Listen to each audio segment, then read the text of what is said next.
episode with the Weedy Puff, so this second half gets a lot funnier. Don't know why I'm talking into that, I'm on a head mic, that's not even on.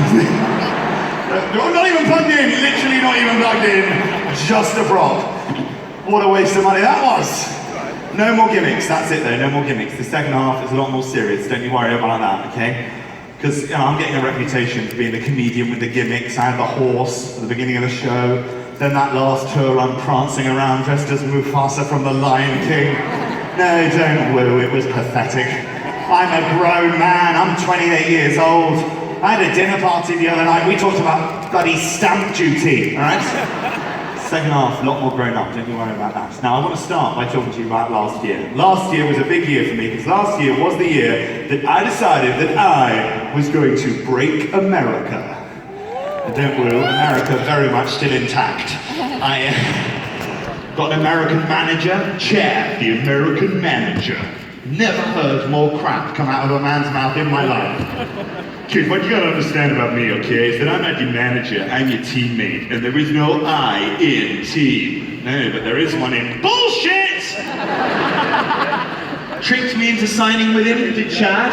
He was like, sign with me, kid, there's a movie with a part in it. Oh my god, this part, it was written for you, kid, it was written for you. Sign with me, the part is yours. I was like, oh great, thanks Chad, sign me up. Joined the agency, auditioned for the part that was written for me. Didn't get it. Went to see the film 6 months later. Do you know who was playing the part that was written for me? Idris Elba. I'm not having a pop, obviously Idris Elba is a great actor, and you know, in hindsight, probably made a much better Nelson Mandela than I would have. It's fine. I have been on a long walk for freedom. You know, don't do the voice, don't do the voice. Move on. Not even the worst audition Chad got me. The worst audition came when I was in America last. Now, before I tell you what the audition is for, I need to give some of you a little bit of backstory about my acting career. When I was at school, I was a big fan of drama. I know, shock horror. Not the only fan of drama at my school, though. The other guy that was really into drama at my school was a chap called Robert Pattinson. There he is. Yes, the young R-Pats, star of the Twilight films. And every time there was a school play, Robert Pattinson would be cast in the lead role, and Villager 17 would go to this guy. Yeah, laugh it up, Manchester, laugh it up. For some reason, my drama teacher wanted the star of his play to be the young James Dean and not the young Sue Perkins.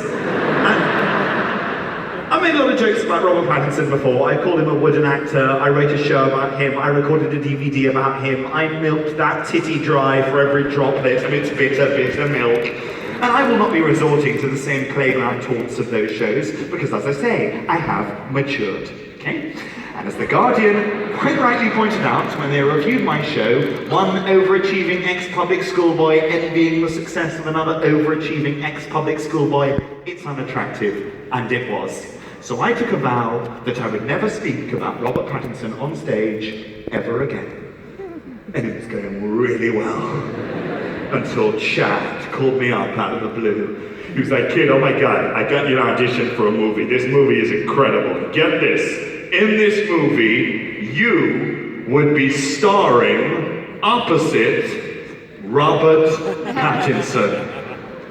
OMG, FML, WTF. And you know what the word was that chimed? Opposite. Not below, not behind, not beneath Robert Pattinson, opposite Robert Pattinson. After all these years of feeling inadequate at his hands, finally me and my nemesis were on a level playing field, and it felt amazing. I was like, well, Chad, tell me about the part. You know, what are we playing? A couple of swashbuckling heroes, good cop, bad cop, two dashing gents competing for the hand of a fair maiden? He went, no, not quite. In this movie, get ready for it, okay? In this movie, you would be playing Nick. And Nick is Robert Pattinson's character's mentally handicapped brother. Yeah, I thought it was a tasteless joke as well. 10 minutes later, that dropped into my inbox. It was a genuine audition to play the younger brother of Robert Pattinson with, to use the politically correct term, Chad, learning difficulties. So I had to think about it, right? I went away, I told my friends, they all thought it was hilarious. I told my dad, he was slightly more pragmatic about the whole thing. My dad went, well, you've got to go for it, son. Those kind of parts are Oscar bait. Look at history. What's eating Gilbert's grape? Rain Man? Forrest Gump? You know what they say, son. Play a mong, get a gong. Oh my God. Jesus wept. No, they do not say that. You have just said that. Oh God. Oh, but this is where the ego of the actor kicks in. Within about 5 minutes of him saying it, I'm thinking, well, he has got a point. This is my chance to prove to the world that I'm a serious actor. That's all I've ever wanted. I'm gonna do the audition. It was the weirdest audition I've ever done in my life. The first thing that was weird about this audition is that there was no script. I was told that I would have to walk into the room with the director and just improvise in character. Well, I had to ask some questions. I walk into this room in Los Angeles, the director's there. I was like, I just, needed to know, how, mentally, do you want me to be? He was like, what you're doing now is fantastic. I haven't started! Because, I needed to know where to pitch it. I didn't know whether they wanted full-on, like Lenny from Of Mice and Men, or, just a dash of it, like Jamie Redknapp. I didn't know.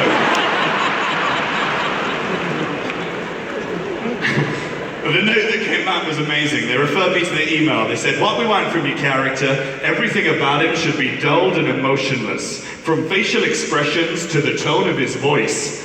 I said, is it not going to look weird if I'm doing the exact same thing as Robert Pattinson? Woo! Yeah, I didn't get the part.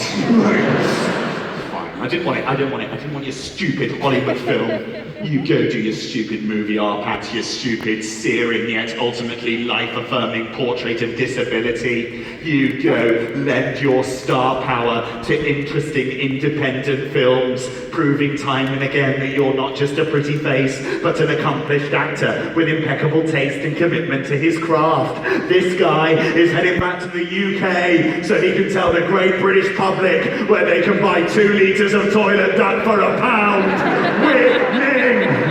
Yeah, demonstrate! Fuck Hollywood! Everyone wants the Asda gig! I'm winning! That's the saddest noise ever. I obsess about the failures. I can't help it, right?